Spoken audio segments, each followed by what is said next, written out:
And so Tony comes over and said, man, you okay? I'm like, man, I don't ask me if I'm okay. I'm over fighting for my life out here. What are you talking about? Where was you at? Ask me if I'm okay. You know, you supposed to be up there fighting with me, y'all, JD. I didn't see you. Didn't see it? How did I see that? My rookie year, I had to block Reggie White, Bruce Smith, Charles Haley, Kevin Green, Greg Lloyd, the whole Bills defense. Ken Harvey. I mean, you name it. I mean, it was Hall of Fame after Hall of Famer, week in and week out. And then a player would come behind and smack me on the back of my head just to congratulate me. And without them knowing that, my whole body would go numb. So I knew just nerve-wise that there was something going on cervically, scary. you know, on my cervical. You know, you're dealing with this internal thing that everybody doesn't know about. You know, I mean, now I'm sitting there thinking like, man, I shouldn't have been hitting Priest in the back of his head every time he scored.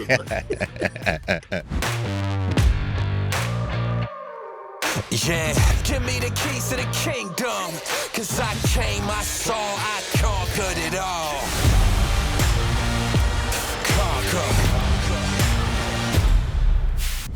All right, welcome to the home stretch. This is presented by Bet365. I'm Priest Holmes, and this is my host, Mark Seaman. What's going on, Mark? What's going on, man?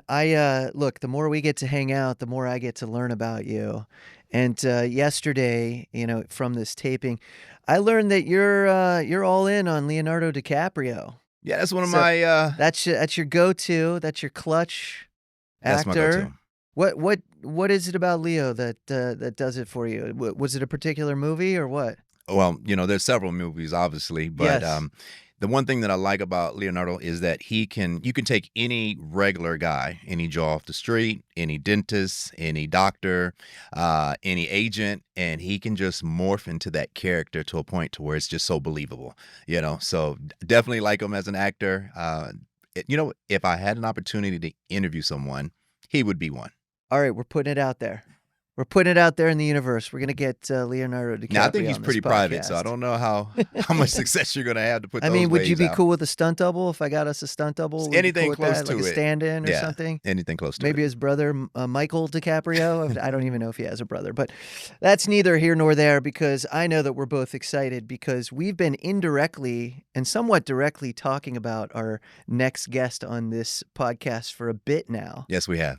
He's kind of weaved in and out of some of our stories and stuff I'm learning about your time at Kansas City. And he was a second-round draft pick, I believe 54th overall. Yes. And he played for two teams, Philadelphia Eagles and obviously your Kansas City Chiefs. And from what I can gather and from what I'm learning, has never, ever, ever been late to anything ever in his life. And in fact, he was the first one here when we got this. He was already here waiting for us. Yeah, so I don't know if that was a stunt double. It might have been. It might have been a fill-in. We've got some stories that we can tell about some of the times that we've had him getting ready to go out to the field for a major game, you know. And JD, you know, he's headed to the hot tub. We're like, wait a minute, JD, where you going? But great guy, and I can't wait to get him here and talk about well, some you stuff. know him as JD. I'm going to spell out the rest of it. Jason Dunn. There we go. Tight end for the Kansas City Chiefs. And you can't spell Kentucky without Jason Dunn. How you doing, Jason? I'm doing well, fellas. How's it going, man? How's it going? There you go, JD. What's going on, Jason? What's up, man? Priest, what's happening, brother? Usually those hot tub escapades, man. I wasn't the only one in the hot tub running out there. It seemed like it was a few guys that was doing that. I just, you know, I made it into a craft. You know, you had to have a little bit of je ne sais quoi, if you will. You know, coming out of a hot tub, and that's what I did, man. I had it down pat. You know, I would run out, put my stuff on real quick, man. I'd be out there ready to go. So yeah, so one of the things I did was like a deep tissue massage. I don't know if you remember that. We had the massage therapist out in the back. So whether it was getting taped, whether you were needing to get a last minute hot tub and steam room, for me, it made sense for me to get a deep tissue massage before I went out there. Best way to get relaxed, you know. And we talked about earlier, and one of the things when we talked with T. Rich was one that really brought up the fact that, you know, when we're heading out to the the game to get ready to get on the field. JD's gonna come back, shoes untied, traps the chin strap not buckled up yet, and he's coming out on the field. But one thing for sure, when Jason got on that field and he got his hands on you, there was no getting away from him. He'd lock you up. Well, let's get in that headspace for a second, Jason. Let's do some calculations. Like, when you see everyone getting ready to walk to the tunnel, get ready to go out on the field, and you're still there with a towel around your neck, ready to get into the hot tub, were you calculating everything like, oh, well, they still got to do coin toss, they still got to do the drum, they still got to do... Were you factoring all that into your planning? I did. I knew exactly what groups were going out, what times were going out, and so they had it all written up on the board. So I knew, okay, as soon as I hear, special teams, and then, D line, I'm like, okay, I got 5 minutes here, I got, 2 minutes here. And so sure enough, the tight end room, we would come out. I'm trying to think, was it before you all, right after y'all, Priest? I think y'all came right after us. Okay. And, I would know. Sometimes I see Priest take off running. I'm like, well, I see Priest. Priest is on his jog, so I need to go out and get on my business too. So because I'm hitting it right at the very end. You know that, JD. I'm hitting it at the very end. So JD knows if I'm going out there, you better be right behind me. It's getting late early. Yeah, it's getting late early. All right, so let's talk about getting to the NFL. I always love hearing about what that feeling was like, not only when you got drafted, but the first time you do step onto that field for the first time. What was that experience like, for you coming out of college and hearing your name called? Oh, man. I tell you what, overwhelming, exciting. I came from Eastern Kentucky University, and we would get probably 25, 30,000 people at the game at the most. So, I didn't go to a big school, one of the Power Fives, nothing like that. And so when I got out to the stadium and seen all the people and the fans just cheering, just feeling the energy, man, when I'm telling you, man, it just ran through my body. And it was something that I will never forget. And it was just like this big roar. And I'm looking around. It's almost like, man, look at all of these people. Look at all of these people. And so, man, it's a little scary, a little intimidating.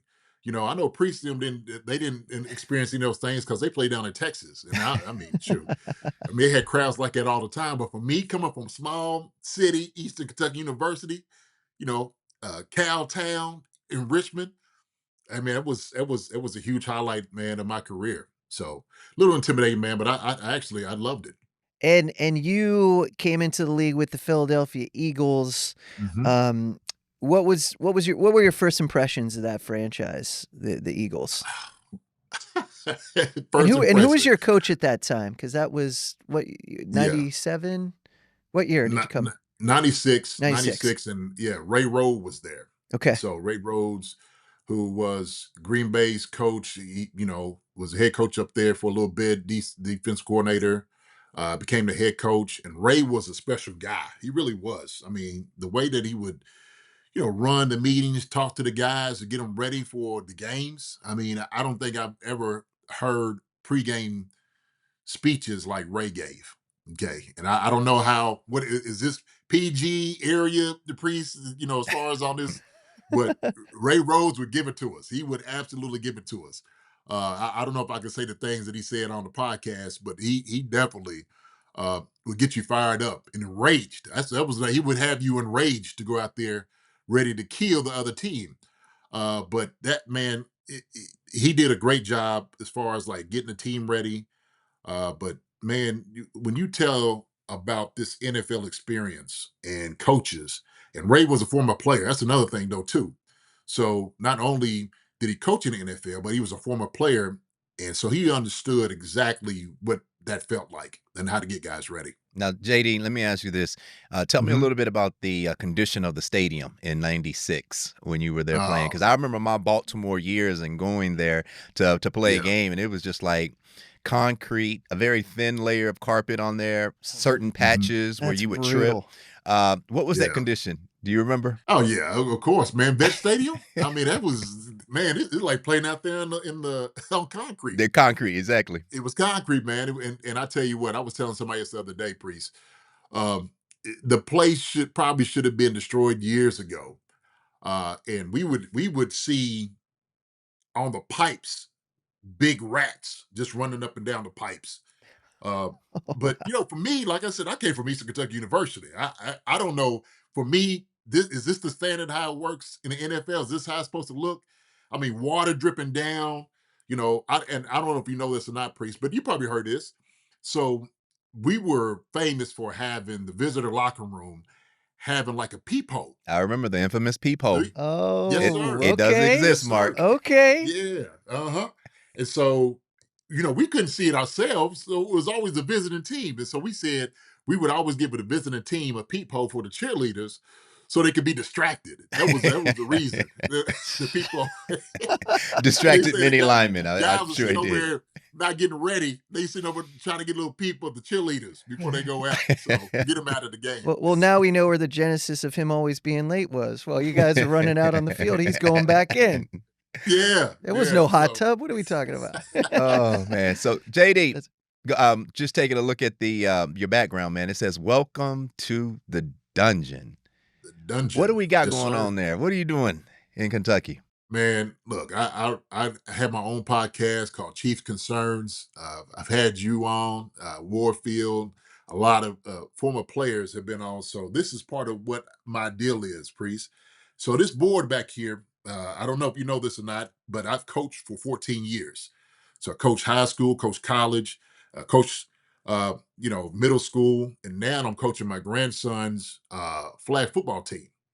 And when I get out there on the board, I get to talk to everybody how I used to run my meetings in college. And so I would always have me a nice speech that I would have prepared for the guys to get them going, right? Almost like I told you, like Ray Rhodes.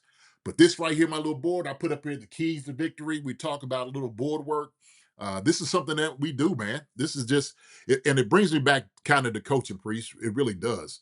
But also, too, I get to write, little things up here as well. But this is when I tell people, welcome to the dungeon.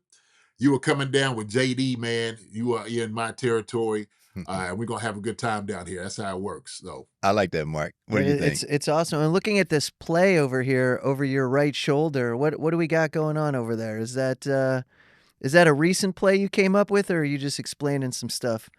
yeah, this is me explaining pretty much blitz package. And this would be, so scat protection, Priest. This would be scat. Okay. Okay. Remember Who will that. be hot on this is what we're looking at. So you actually got 6 coming, you got 5 blocking. So that means me and you will be hot. That's right. And so on this, that's basically what I'm giving on how this would look. So this is everybody, all the gaps are filled. But the pickup, the extra guy would be the quarterbacks. Quarterbacks got to get it out fast. And that's pretty much what you're seeing. This is it. Okay. I heard blitz package, and I just thought, oh, I'm getting something delivered in 2 days. You know what I mean? I'm like, that's pretty quick. Wow, you got me all the way from Europe. All right, I'll take it. And I also like this. The chief standard becomes the standard. And Priest and I and some of our guests, we talk about, what it's like to be a chief, what it means to be a chief. Obviously, it's impacted you now as a coach to where you've put it up on this board. So what is the meaning behind that? Like if someone walks in the room, how are they truly going to understand those words that are behind you there? I think so. And it's real simple. When we talk about standards in the NFL or any occupation that you do, you always want to go with the best.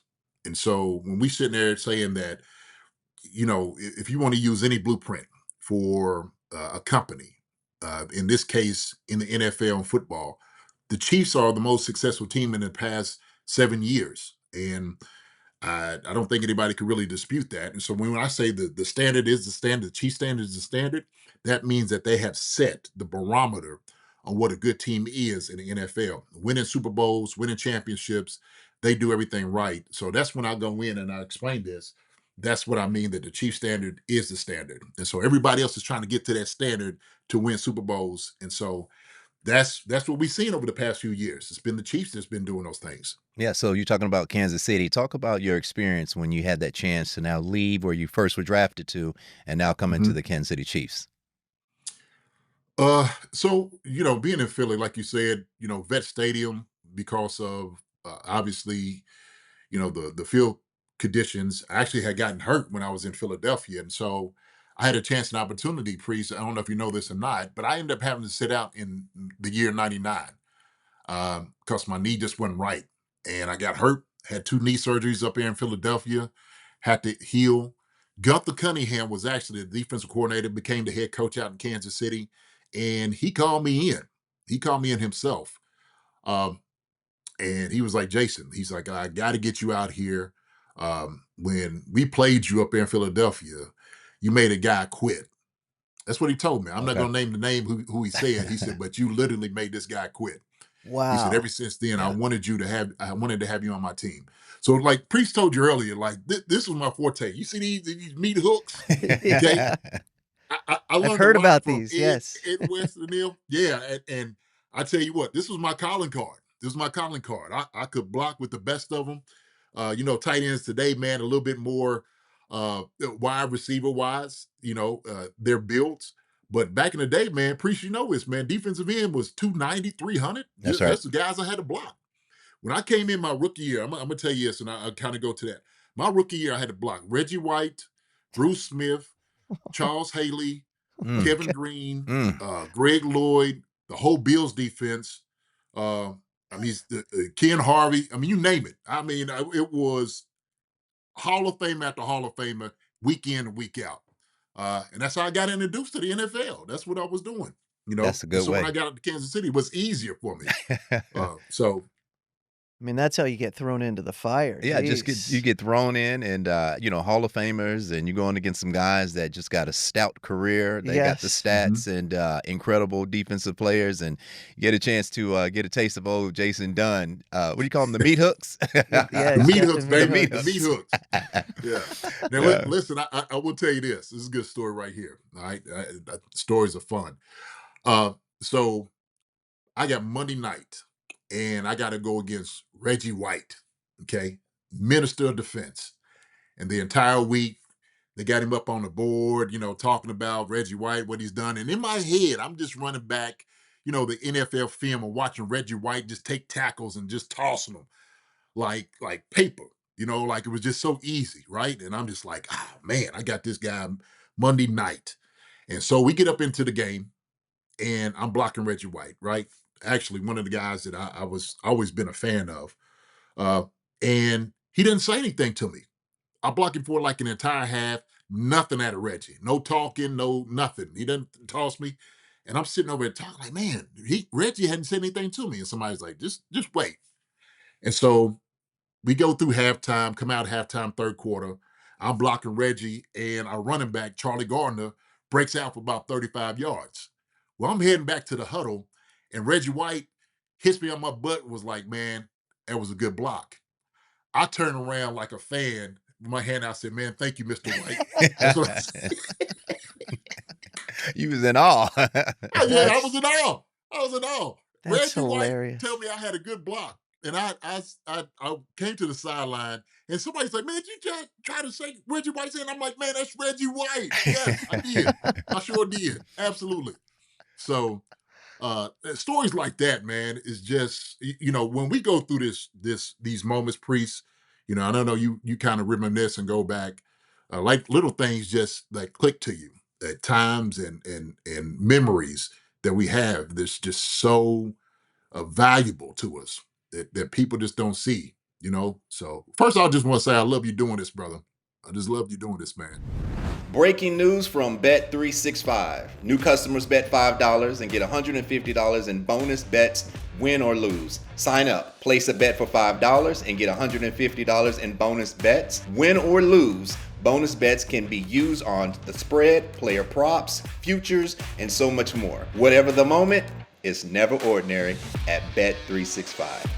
Hey, do you have a gambling problem? Call or text 1-800-GAMBLER in Arizona, Colorado, Illinois, Indiana, Kansas, Kentucky, Louisiana, Maryland, North Carolina, New Jersey, Ohio, Pennsylvania, Tennessee, and Virginia. Or 1-800-BETS-OFF in Iowa. 21 plus only, 18 plus in Kentucky. Please gamble responsibly. Must be present in Arizona, Colorado, Iowa, Illinois, Indiana, Kansas, Kentucky, and select parishes in Louisiana, Maryland, North Carolina, New Jersey, Ohio, Pennsylvania, Tennessee, and Virginia. $10 minimum deposit required. Terms and conditions apply. In-app only. Just jumping out here to the podcast world, Mark and I, we had a great opportunity to meet right before before we were getting this thing started, and we definitely have hit it off. So I appreciate you coming on. But you talked about kind of great memories, and I know one in particular is, that particular year when we hit those 27 touchdowns in Kansas City. And I remember leading up to that from 2001 to 2002 to 2003. There was one particular thing, one memory I remember. When I would cross that goal line, I wouldn't know Jason. I'd know you'd be there waiting, because I would run and Jason be looking like, come on, bring it in, and I'd run, jump, and then Jason would grab me, man, and I'll point up to the sky, man, and that became our signature after all those touchdowns, man. And so I remember after crossing that goal line, I knew who was waiting on me to celebrate with me. Love that. Great memory. I was telling Priest, you guys got to turn that into a silhouetted logo. Jordan's got his flight. You guys got to do the that's right. One. That's a fact. That's a fact, man. That's so cool. Now, how heavy was Priest? Were you like, hey, man, you got to shed a few? Come on now. Man, look, at the moment when he was getting in the end zone, it didn't even matter how much he weighed. He could have had linemen on his back out there still trying to pick Priest up. That's just the way it was, Sure. And really, Priest, man, I just took those moments because, you get in the end zone, any running back, but you in particular, I just wanted to give you that shine and that spotlight. You know what I'm saying? And it was almost like just throwing you up. You know how when you go hip, hip, hooray, and you got guys, you throw them up in the air, you carry them in, like it's a wedding on your shoulder. So to me, man, it was a celebration every time they got into the end zone. Yeah, that's and right. You deserve every bit of that. So that's what I wanted to do. You know what I mean? So there's another memory I got too, Jason. Okay. Talking to Tony Richardson, also, my fullback. He talked about the toss crack play that we would run when we dial that bad boy up, and we always knew that JD was gonna set that edge. You know what I mean? Right. So JD would set that edge and pin the line down, and then you've got offensive lineman. You got either Will pulling around the side, Casey Wigman is coming, insane. Tony Richardson is coming downhill, and they're all blocking space. So that just means if you're in the way, they're gonna come get you. Yep. That's right. But I always know that end would be set by Jason, man. Jason, you did a wonderful job, man. It keeps coming back to those meat hooks, man. Yeah. Yes, sir. Yes, sir. Appreciate it, brother. That's one of the valuable things. And then, we also talked about the injury. I had one in college. I had a ACL tear as well. And some of those things, it's more of a mental game, about getting back, because at some point the knee, you have the surgery, it will recover, but it's always just that mental aspect behind it. Once we got to Kansas City, do you think any of that mental aspect of it kind of bothered you as far as with your knee? Not really. And I'm gonna tell you why. I think at this moment, right before then, Priest, it is when I really got deep in my faith. And I remember I asked God, I said, man, if I have another chance and opportunity at this, I will not take anything for granted. And so kind of on the darker side of it, when I was in Philadelphia, kind of going through my thing, man, I really was kind of mad at how everything went. And so I had to go through finding who I was through that 99 when I was off. I did a lot of like mental work, trying to get through that place. You know what I'm saying? God was able to knock on my door to help me get to that place. And so when I got out to Kansas City, I'm like, man, I might just have one shot at this. I might just have one rep. But every rep I give, I'm going to give it my all. And so it got to the point, man, in training camp, it was me, Troy Drayton, and Tony was the tight ends. And me and Troy both had knee injuries coming into Kansas City. And one day, man, I just needed a day off, Priest. You know what I'm saying? You just know your body's just not right. I just need that day.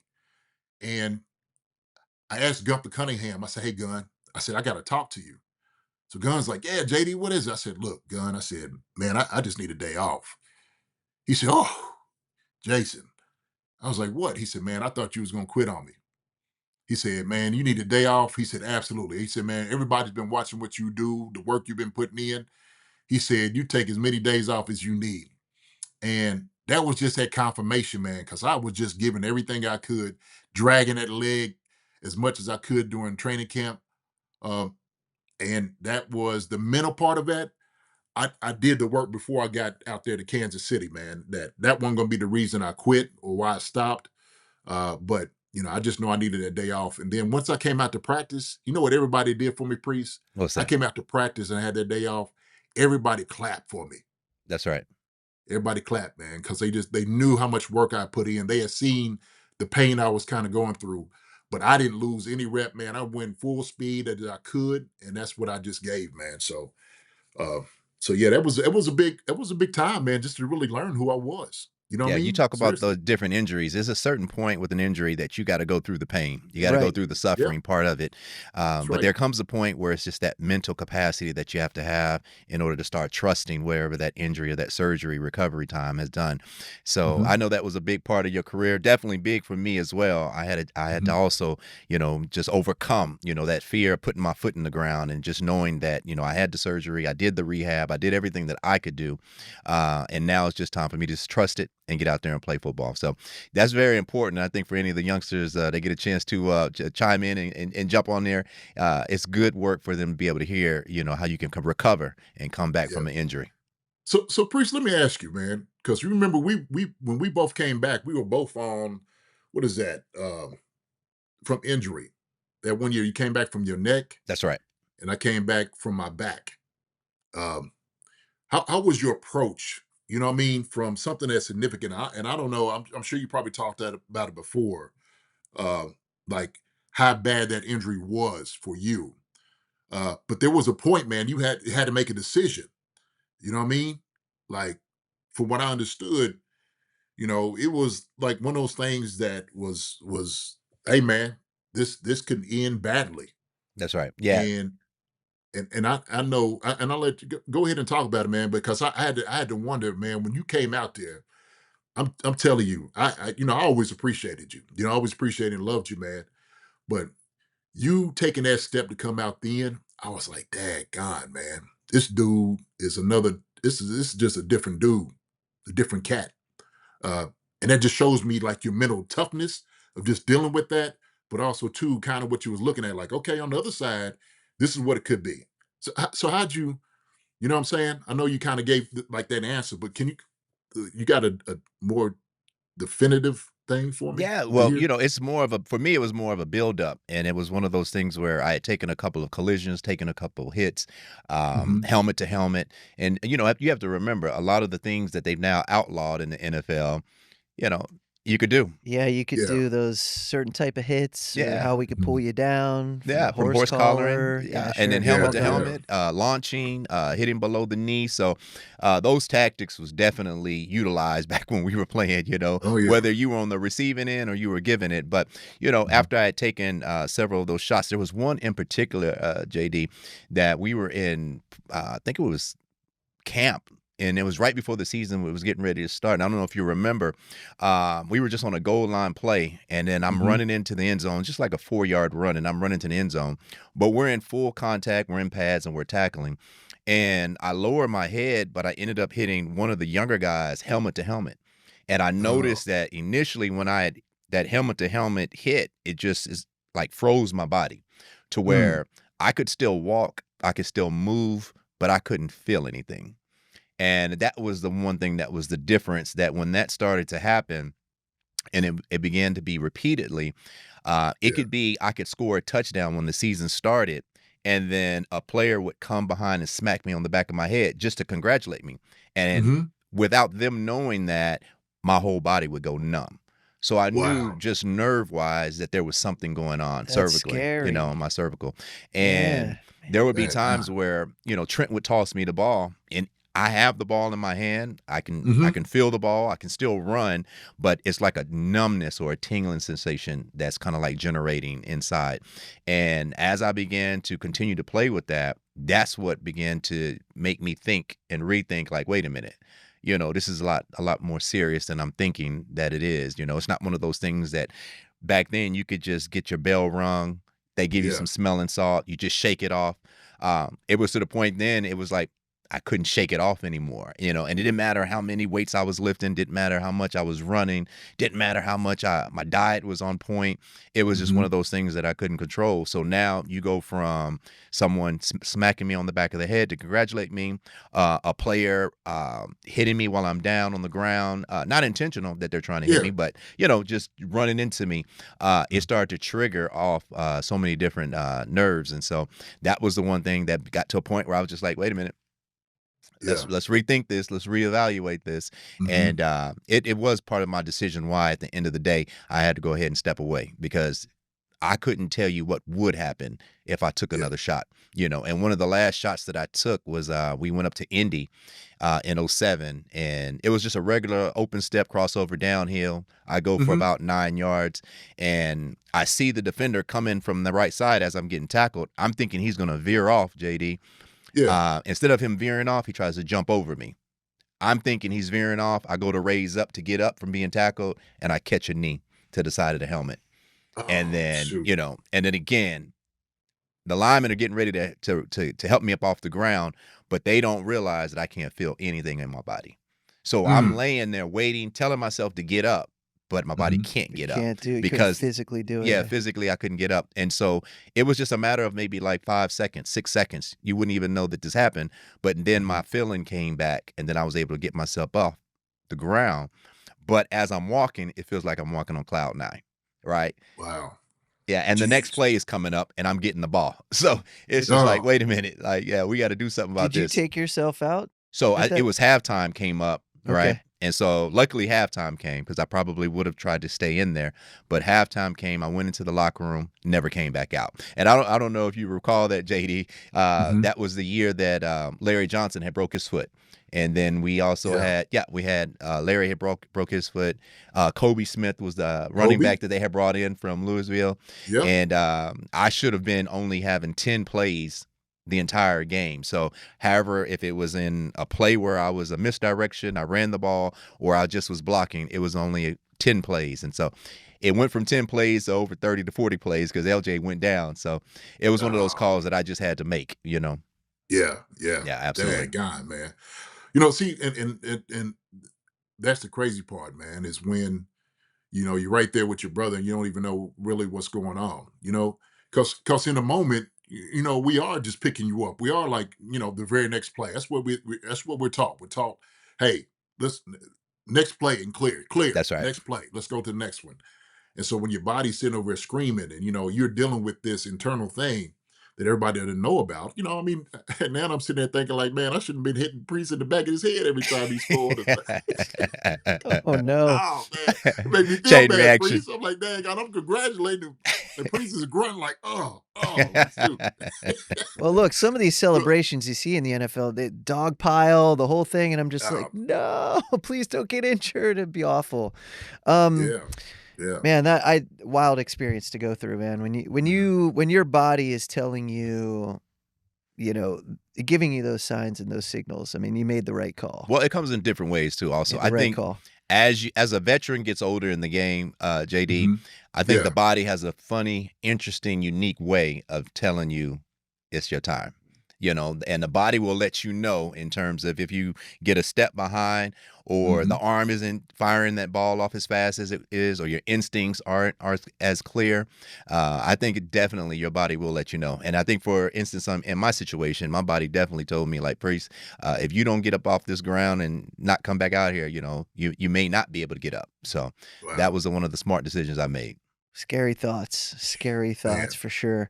JD, I want to talk to you about your role specifically as a tight end, but a particular type of tight end, right? You were a blocking tight end.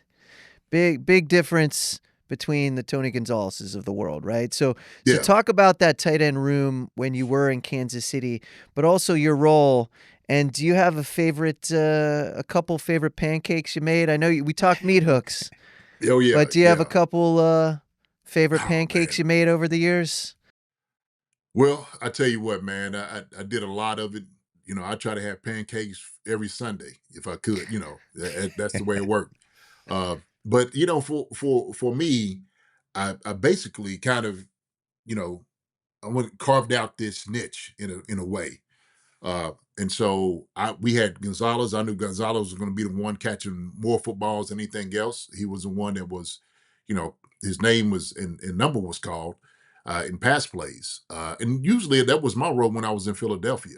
I was a guy. I started when I was in Philly, and then coming out to Kansas City, we had this symbiotic relationship where we ran the two tight end sets. And now I think we kind of, made that popular, to be honest with you. I think everybody started copying what we did out in Kansas City because he's seen our success. And so what they would do, I started seeing different teams starting to have kind of your pass catching tight end, and then you had your bruiser that was doing all the heavy lifting. And so we just had this man, this great rapport just in our tight end room with me, Gonzalez, Billy Baber, Chris Wilson, K Dub. I mean, we had guys that understood their role in the offense that we did, and my job was to open up the lanes and block for Priest and Larry and Blaylock, but also to protect uh, Trent. I did a lot of pass protection as well, and so when I get out there and I start talking a little bit on film and stuff, I did a lot of that. Matter of fact, we would go down, Priest. I don't know if you remember. You know how we used to go through team, and we have individuals and stuff. And so sometimes on 7-on-7, they would send me down there to the lineman and go do one-on-ones in halfway during that period. And so I'm just like, okay, I get it, I understand. But I like to get thrown a bone every once in a while now. That's I right. can't just be out here blocking and not get a Yeah. bone. So I caught a few Yeah. touchdowns. I caught a few balls in my time there, and that's one thing I just appreciated, man. I appreciated that those guys in the locker room appreciated me. And so that's what I got. I got, just kind of like that, the congratulations and stuff, man. I got Priest jersey up here on the wall, man, because he gave it to me, he gifted it to me, being included for helping him, get those touchdowns. And I appreciate that, Priest, of you just thinking about me and the tight ends doing that job. So, but I took a lot of pride in it because, like I said, man, I wanted my guys and everybody on that team to be successful. So, was there one pancake that jumps to mind? One in I, particular? You don't have to name maybe you should name names, I don't know. But is there one you were just like, "Yeah, that felt good. That felt real good." you know what?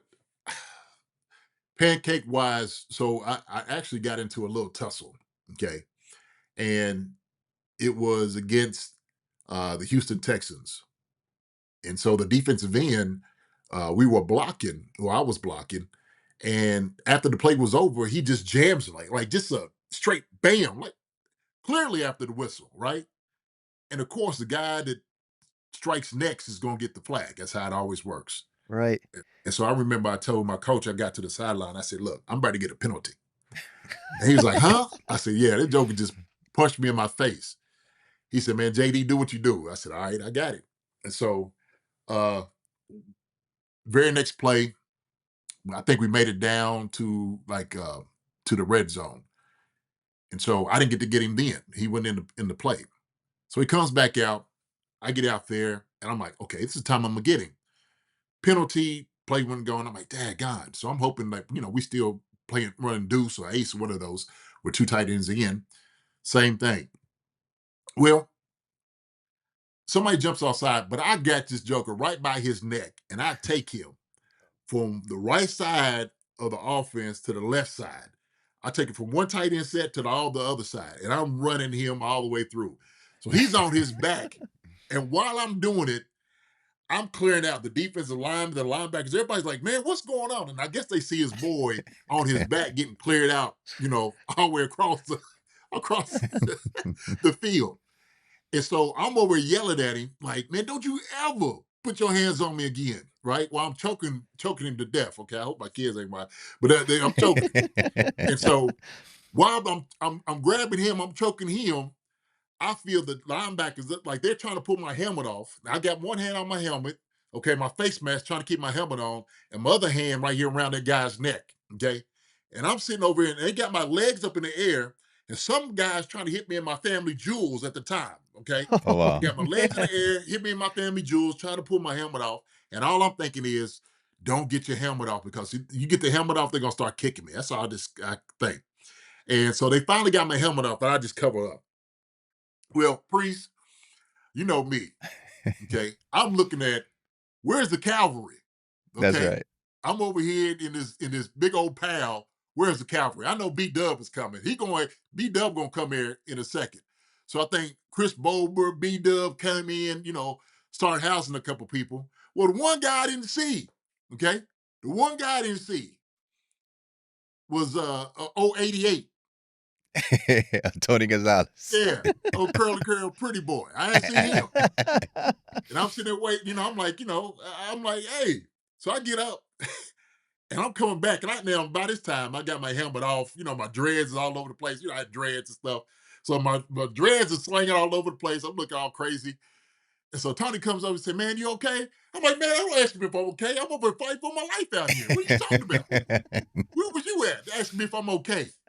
You supposed to be up there fighting with me, JD. I didn't see you. Didn't see it. How did I see that?" So, we don't have a good laugh on that, man. But yeah, that was one, I say, pancake wise, that I do remember, because I just I like to say, man, like I said, I took pride in what I did, so it wasn't necessarily any type of particular blocks. I know always fourth and go, Priest, anytime that was on our backs. Priest, I don't know if you ever remember this, but we used to come out of the huddle, and I used to tell you, Priest, run this way, run That's behind right. me. That's right. And Priest was like, "I'm coming your way, JD." Yeah, there was one thing I loved about it is that, we talked about getting some of that get back, like when a defender would take a cheap shot on me. Yeah. There was sir. two individuals, of course, that were my teammates that I knew if I didn't get the get back, they Yeah. would take care of it. And that would be Love Brian Waters, right? My left guard, and then Jason Dunn. Jason Dunn That's definitely got a whole lot of get back, because guys would take those cheap shots on me.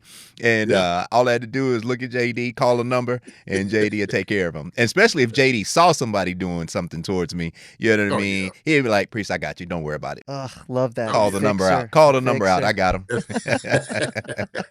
And then That's after the right. play, he'd have his, his throwaway camera snapping shots at whatever defensive lineman he just Put him on put record. a nice block on. Yeah, put him on Yeah. record. Get those receipts.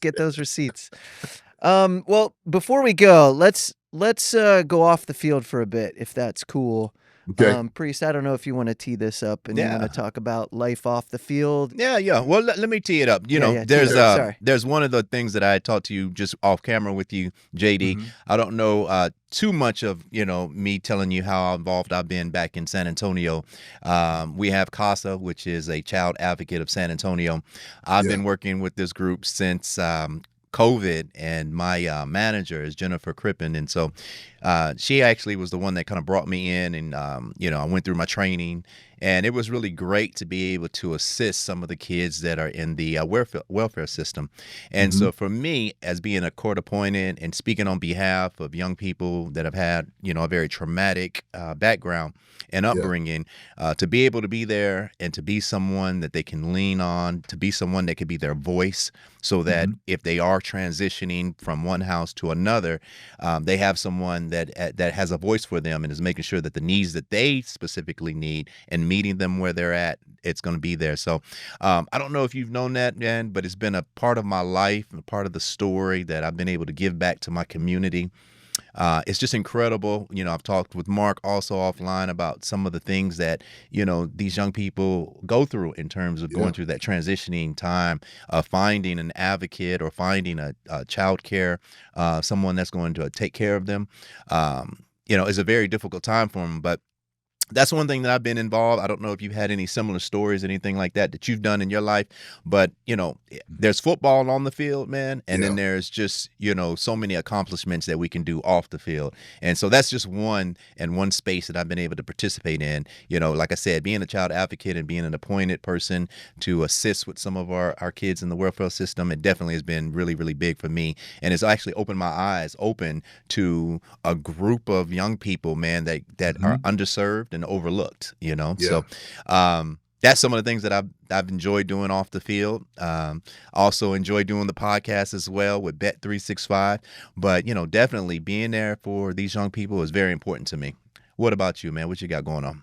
So, that what you said, Priest, first off, it's a beautiful thing. And that's who you are. That's your character. I know that one thing, the kids are enriched by your presence and the things that you do for them.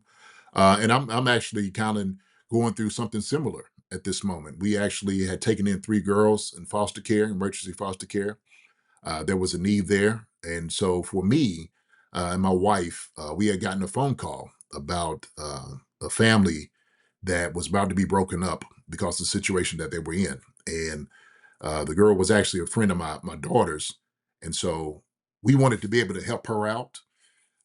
Social worker called us. She called my wife. My wife was like, "Well, what do we do?" I said, "We're gonna do what God asked us to do."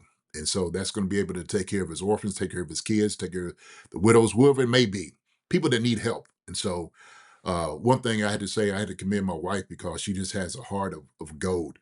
And we are about servitude to whoever needs it, to be honest with you. But in this situation with the kids, we've learned a lot about the foster care system. It's only happened for about a month. And I tell you what, man, we are so immensely blessed by their presence here. And I said for my wife, I said, we're going to be a supporter, a protector of these kids because they need it. And like you said, it's such an eye-opening experience because you don't quite understand the need that is really out there. How many children are forgotten? How many children that transition from one bad place to another? And so what I told her, I said, one thing they're going to do is when they get into this space, this environment, it's going to be one that's going to be fostered with love, with care, understanding, and so that's what we did. That's what we did. So we've been humbled by this process. And so when I tell you, man, just being an advocate for the voices and people that can't speak for themselves, I tell you, brother, man, you're just doing God's work, doing God's work. And so we understand this because this is the light of God that shines in us. But when you sit there and you watch people and children that need help, it's our responsibility to fill that void, to do that. So whoever hears this from you and to me, uh, you know, take some of that responsibility on because kids out there do need the help. And so the CASA, I didn't get involved with CASA. I actually heard about this Priest first time about CASA when I went to Kansas City in training camp. And so I was just like, wow. I said, man, that's wonderful. That's wonderful to hear. And something that's near and dear to my heart. But there's so much more out here to do, so much more out here that we can touch and make an impact in people's lives. And so for us, this is kind of the space that we're in right now. But we've been like immensely blessed. I had to take the girls to school this morning, and so it's always watching them going to the door, but even watching the when I leave, that they don't want me to go, and I'm like, oh man, it just it just it just grabs me. It grabs me.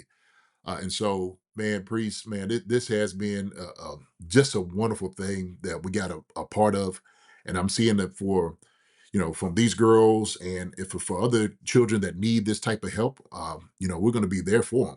So I commend you for that, my brother. I commend you Absolutely. for it. Yeah, Mhm. this is good stuff. Yeah. It's good work from both of you. Amazing stuff and important to be discussed. So I'm glad you both dove in there a little bit and talked about it. So thank you for doing that. That's right. Very, Yeah. very cool. All right. Before we truly have to go, Mhm. Priest knows this. Jason, you'll know this now. It's never ordinary with Bet365. And I've got to find out who Jason Dunn thinks is going to be this year's MVP in the National Football League. Jason, where's your head at when it comes to MVP 2025, obviously going into 26 after the Super Bowl? Wow, man, that's a very good question. MVP. Mm, you know what? It's early, and as Well, it's early for you. You're not going to show up till January. yeah, I know it, but but I'm sitting there thinking for the schedules, right? I Yeah, had to, yeah, use yeah. it, I got you. the I usual got you. names, right? I had to use on the names. Patrick Mahomes, probably Josh Allen. I'm trying to think of somebody else who's just playing lights out football. Um, you know, man, I'm trying to think who else has been really just kind of tearing it up. What Um, what are we going to do to get a tight end to win an MVP? What needs to oh man, happen? 50 touchdowns. Would that be enough? 50 had to be 50. Yeah, at least Yeah, 50 tackles. 1,500 Well, yards. Yeah, between the fullback position and the tight end position, you know. Yeah. Well, maybe it's a group award. Maybe you just get the best tight end fullback combo and just give it to the two of them or whatever. There you Yeah. go. Well, Yeah. listen, we know MVP, okay, and it's kind of somewhat unfair, but more than likely it's going to go to a quarterback. Right. Okay, that's what they do. That's the NFL. That's how they make this thing happen. Who's closest on defense, JD? Do you think that could potentially be in the running for MVP? Defensively, I'm trying to think who's just blowing it out of the water right now. I can't think of anybody right now, Priest. No. Do you have anybody? Defense? I mean, Defense. I'm looking at Defense-wise. Priest's face and I see Micah Parsons. That's what I'm written saying. over The way here Mike, I don't on know his if you saw a couple of games ago did, how yeah. Micah Parsons came off that end and just walked down at the quarterback. Yeah. He's playing mean. He's playing is. aggressive, so. Yeah, and if he can get Green Bay over the top, we'll see by the end of the year. So Well, he definitely gives them a shot, man. And to be honest with you, I think Dallas actually made the right decision, but Micah Parsons is going to make them pay for it. And so what you've seen is he has absolutely poured out terror on every single team he's gone against since he's been up there in Green Bay. That's The right. question is he going to slow down at any point? And I've seen in the game when he went out to Dak, that was just that one he needed to get. He didn't really have a chance to touch him all game, and then he finally gets one. And I can't believe they gave him a sack on that too. Get him from behind. And I think Dak was a little upset, man, because he's like, hey, ain't no sack. I was running. Well, he wouldn't have gotten close to Dak if it was you out there with your meat hooks, Jason. That's a fact. That is a fact. You know what I'm saying? And then Yeah. you'd be telling me about the Micah Parsons pancake. That's right. That's So- right. Hey, look, listen, I tell people all the time, and I think Priest at times, okay, I don't know if you get this or not, right? I'm sure you get it. But, back in the day, I'm just like, hey, man, look, when I went against the best, I'm talking about the best that was ever to ever play this game. So when I start running down what I had, my rookie year, all my, 11 years of playing, I ran to a gamut of guys that was gold jacket guys, the gamut of them. So I'm going to say, yeah, I'm going to get a guy. In my heyday, shoot, I'm not going to let nobody touch Priest or That's Trent. right. That ain't gonna Love happen. it. Yeah, that Love ain't it. gonna happen. And that's why you gave him that jersey. Yeah. You're like, thank you so much. Thank you so much. That's right. He needs that reminder. All right, Priest Holmes. It's never ordinary with Bet365. It's prediction time. We do this every week. And this week, more so than almost any other week, this is the week for the Kansas City Chiefs. In my opinion, this is make it or break it time. This is the second week in a row they have to face a team that sits at 8-2, top of their division. This time it's the Indianapolis Colts. Who saw this team coming this year? Did you have any idea the Colts were going to be this good, man? Well, I knew something was going to be special about this team because if you take in consideration of their running back, Jonathan, and what he's doing, incredible job. Jonathan Taylor, sitting at the top of the charts as a leading rusher, has 15 touchdowns, averaging over 6 yards a game. What do you do in this aspect? You just give Jonathan Taylor the ball. That's all you do. That's it. And maybe Pierce, the wide receiver. I know I keep mentioning this on our podcast, but I do have him in fantasy and I need him to have just give me one long bomb for like 80 yards. I'll be good. But to your point, Jonathan Taylor, wow, what a season. He's just about at 1,200 yards already, which is hard to believe, in what will only be 10 games at this point for the Colts, and this will be their 11th game. So to have that many yards, that many touchdowns, I mean, he's definitely the number one running back in the league right now, no doubt about it. Here's the other thing that's pretty wild is the Colts went out and made a huge move recently to pump up their defense. They went and got Sauce Gardner from the New York Jets, who seem to just be disassembling every week as the weeks go by, although they did beat the Browns.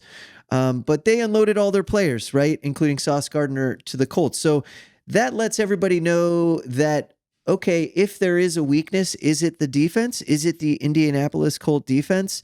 And if an offense can't exploit it, you'd think it'd be the Kansas City Chiefs. But these Chiefs, they're sitting at 5-5, and you don't know what you're going to get. every week. 2 losses in a row with a bye week spliced in between. What do you think is going to happen here this weekend? I mean, this is it. This is the Chiefs season, in my opinion.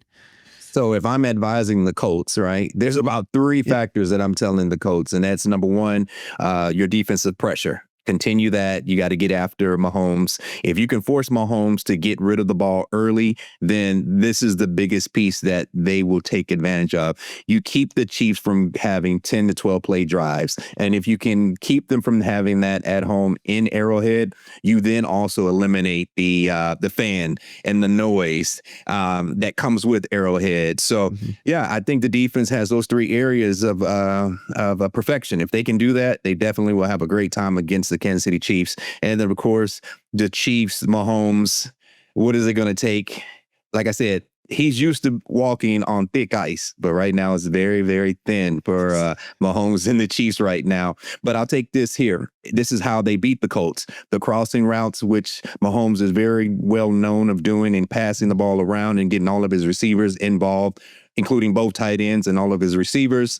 And with Thornton now showing up as the deep threat, you would think Xavier Worthy is that guy, but Thornton has kind of came out of the shadows and become that guy with the deep ball catches. So I think Mahomes is going to share the ball around quite a bit, and the crossing routes is what is going to keep them getting success if they can win this game.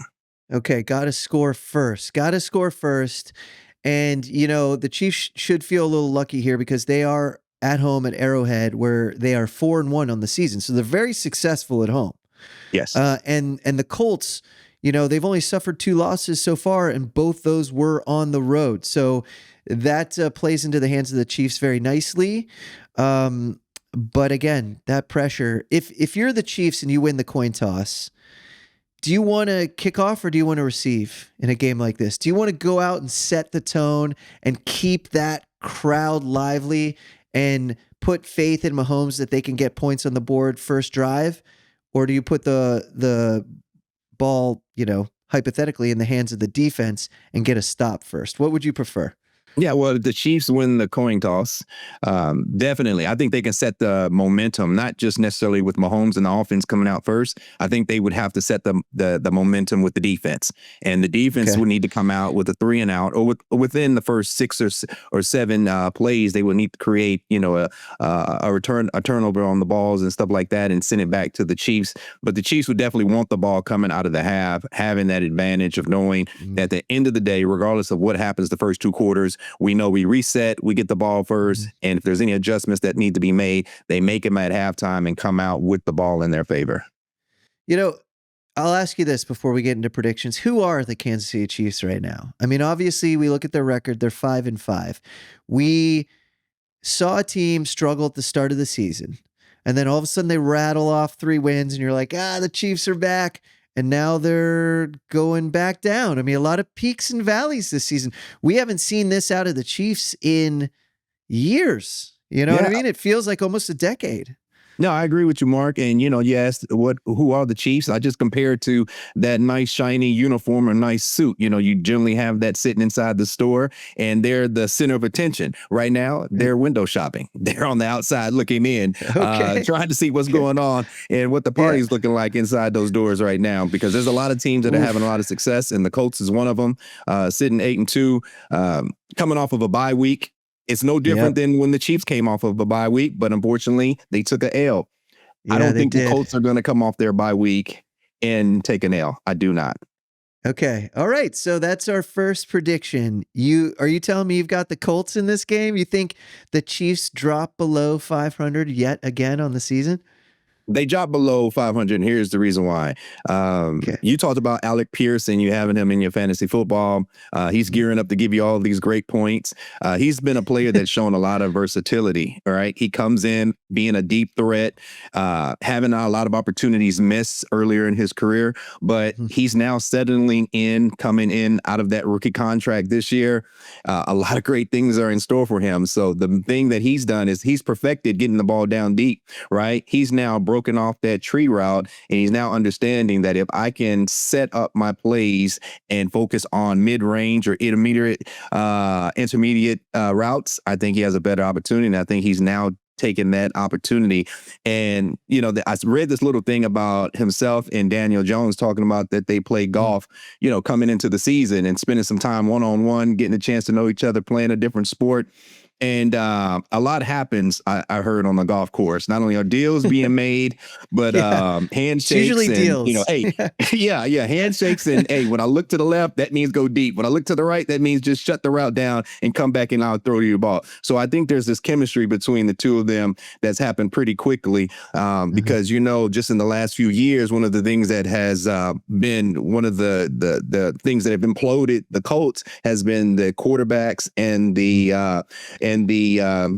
head coaches and, you know, the different positions. Well, not the head coach, but just the different coaches and the changing of the guards in those two different positions with the head, with the coaches and the quarterback. And the quarterback, Yeah, now you've got some consistency, all right? And you got Daniel Jones that not only is he a threat with his arm and he's very consistent and accurate passer, he doesn't mind getting it dirty and pulling the ball down and running the ball as well. So there's a number of things that the Colts have that are in tremendous weapons that is going to be very hard for the Chiefs to stop. And I'll tell you one thing, when it comes to Jonathan Taylor, I'll say this again, you know, I'm a guy that looks at a guy's footwork. I always talk about that. When I'm watching a running back, I'm just looking at his feet and how well his feet are in tight positions. And I know if Jonathan Taylor gets to the second level, which is the linebacker level, the linebackers are in trouble. The Chiefs are in trouble. As a one-on-one linebacker against Jonathan Taylor is not going to make that tackle. Broken ankles, right? Broken ankles. That's how he breaks those lines. All right, you said a lot there. There's a lot to unpack. So let's do some prop bets with what you just mentioned. So Alec Pierce, how do you think he's going to perform in this game? You think he's going to get a touchdown? You think how many yards do you think he's going to have a big breakout game? Is he the X factor in this game? How big of an influence is Alec Pierce going to be in this game? Yeah, I think Pierce is definitely. I think the Chiefs are not going to allow him to get over the top on the defense. They're going to keep everything in front of them from a defensive back, safety position, free safety. Okay. So I think that, you know, Alex will definitely have an opportunity to have some breakout opportunities, but I don't think that's going to be in the deep ball fashion, which is one of the things that he's known for. I think it's going to be for those shorter routes and with him getting open as well. And I think Jonathan Taylor is really going to set up Alec Pierce. And so that's going to be one of those players that's going to be coming out of the game. I think you'll be happy after this game in terms of receptions. And, you know, of course, you look at Alec Pierce and he's a 20-yard guy. You know, he's coming out of these games and he's having that average catch of 20 yards. So that's a big momentum play right there for any offensive team. But I think, again, I go back to being a running back and knowing who wins these types of tight games when there's a lot on the line. Both teams are looking for different reasons of why they need to win the game. But I think the Colts are favored in it. And I think Jonathan Taylor is going to be the key factor. Okay, so Taylor, the key factor, he's going to be our Priest's Beast of the Week in this matchup. Who gets more touchdowns, Jonathan Taylor or Alec Pierce? Oh, well, of course, Jonathan Taylor. I'm going. Okay, you think Taylor? How many times do you get in the end zone? Once, twice? Taylor, he's got 15 on the year. I'm seeing after that performance and now coming off a bye week, I see him getting some of that touchdown dirt twice. 14 points out of Taylor. All right, 14. Well, 12, right? But okay. So 2 touchdowns. Jonathan Taylor. Does Pierce get in the end zone at least once? Yes. Okay. And do you think Pierce breaks 80 yards? An 80-yard. 1 touchdown, 80 yards for Pierce. You just said he usually gets 20 yards a catch. He averages, 3-4 catches a game. He's right there. So you're saying 80 yards in one play, Mark? No, not in one play. 80 yards total for the game. Yes. Yeah, absolutely. Okay. Yeah. Okay, a touchdown and 80 yards for Alec Pierce. Okay, cool. And then on the Chiefs side of the ball, how many points do you think they're going to get at the end of the day and who's delivering? Yeah, so right now, the Chiefs are averaging anywhere between 20 to 21, 22 points, averaging that per game. So I'm going to say that the Chiefs will hit that number of 21 points. They definitely need to if they're going to do anything against the Colts, because Colts is going to hit 28 points. Definitely. All right. So let's do another player prop bet here. Mahomes, does he run for a touchdown in this game? Not only is Mahomes going to run for a touchdown, he's going to have to throw a touchdown. He's going to have to throw the ball behind his back. He's going to have to do everything he can against this team, because I'm telling you, it's not just one side of the, of the offense that wins the game for the Colts. You've got Pierce, you've got Taylor, and then of course you have their quarterback Daniel Jones, and he's accurate as can be. Yeah. All right. So I don't think there's a player prop bet for an underhand touchdown pass from Mahomes, but if he gets one, it very well could look like that at the end of the day. All right. So you got the Colts winning this. You want to give us a final score? You think it's 28-21? Yeah, I'm saying 28-24.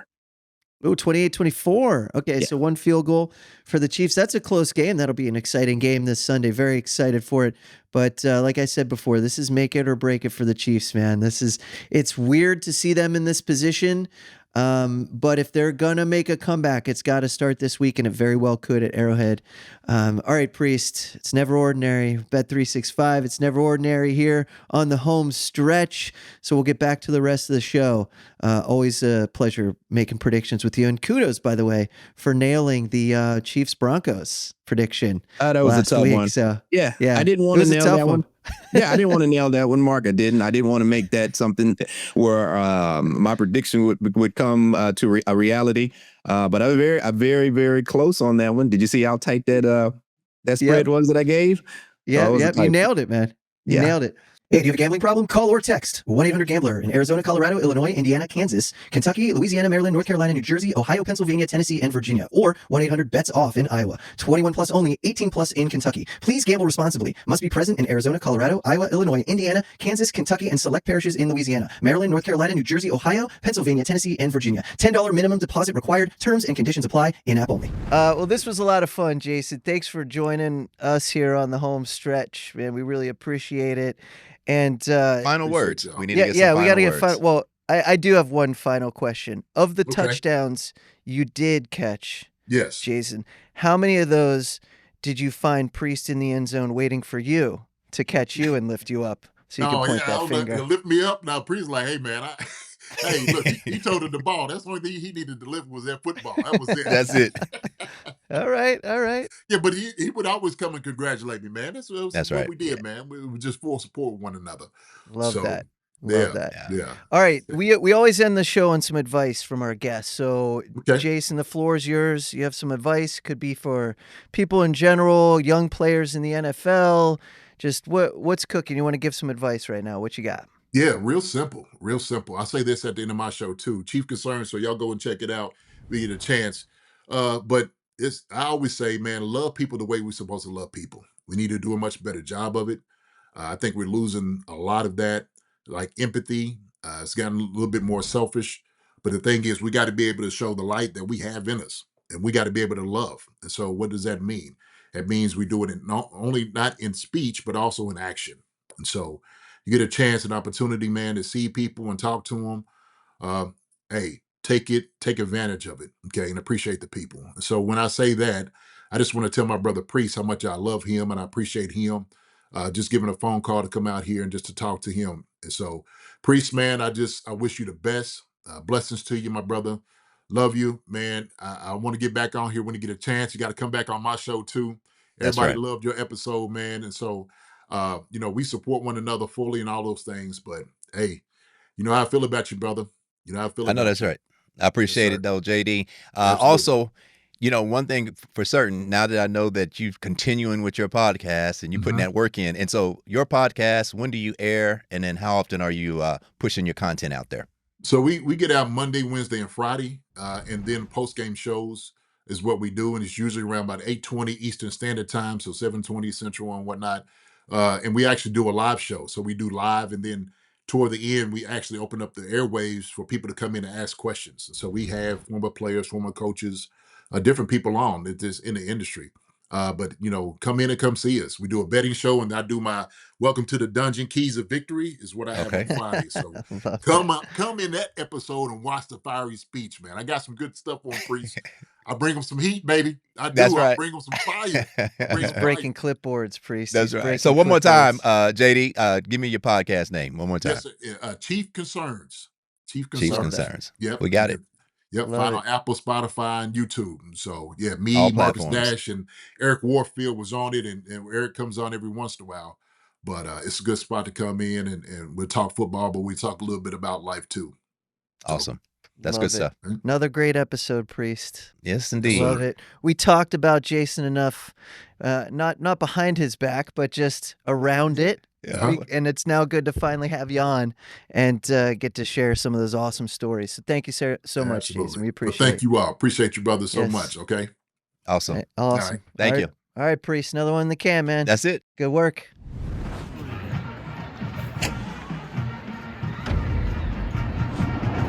This has been a Playmaker production.